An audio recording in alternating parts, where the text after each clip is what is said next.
In the midst of all the fun and learning I had at Kala Ghoda Fest this year, I couldn't help wondering how something of this scale is organized. Doubtlessly, it is the collaborative effort of many individuals and organizations, but the entity responsible for creating this festival 17 years ago and bringing it to its current stature is the Kala Ghoda Association. KAYOMI engineer told me more about the association's purpose and activities. The Kala Ghoda Association is a not-for-profit organization. Our mandate is to upkeep, restore and take care of the cultural district in South Bombay, which is popularly called the Kala Ghoda district. The festival is a way for us to make people aware of the district and to understand its cultural environment and also to preserve it and keep it alive. A lot of them are our festival venues as well.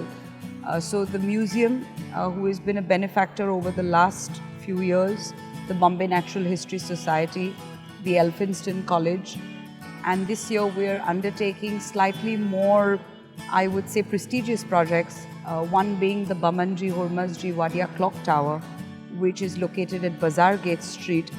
Another is the Mulji Jetha Water Fountain, also located on the junction of Mint Road.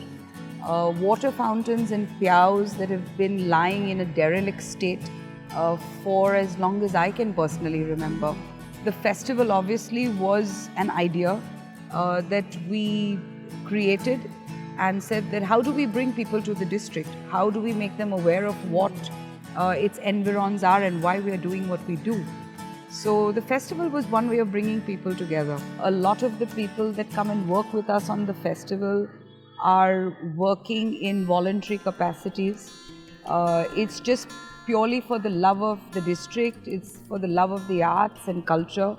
And for example, this year we have close to about 90 people that form the core team of the festival across its 12 different sections.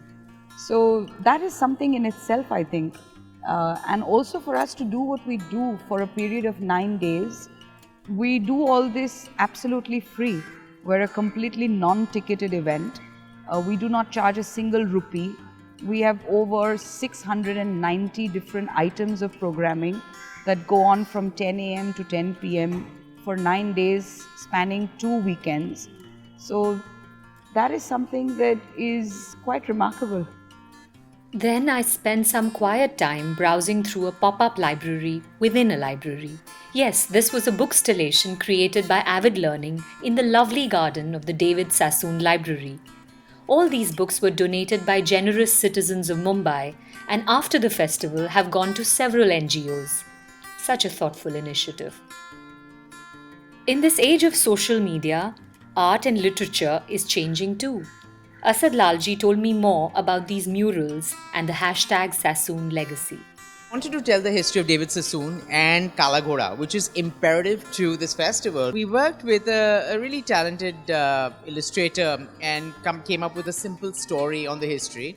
And the other hook we put in was we didn't want to put elaborate copy explaining it. We wanted to do it in hashtags and call-outs because, the young of today is who we're trying to, kind of inform about this legacy which exists right in the heart of Kala Ghoda. Amidst her frenzied schedule, I also managed to get a few moments with Brinda Miller, the festival's backbone and director. I'm still standing, but yeah, there's a lot of madness and a lot of people don't know the kind of firefighting we do backstage right now. Also, we've done a bit of firefighting, but ultimately it all works out and everybody comes together for the Kala Ghoda Arts Festival. What really amazes me, Brinda, is the intricacy of the planning. How many months before the Kala Ghoda Festival does it all start?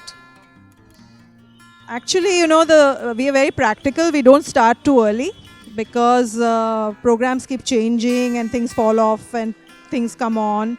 So we've just decided that it's too much work to start earlier. So we start, it's like a compact but intense 3 months of planning. I have to thank you. I have to take this opportunity to thank this person for actually including me in the family of the Kala Ghoda curators and the association because it's just been so much fun working with everyone.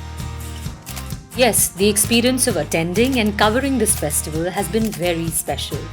So, in case you missed it this year, do mark your calendars for February 2017, which will be the 18th edition of the Kala Ghoda Arts Festival.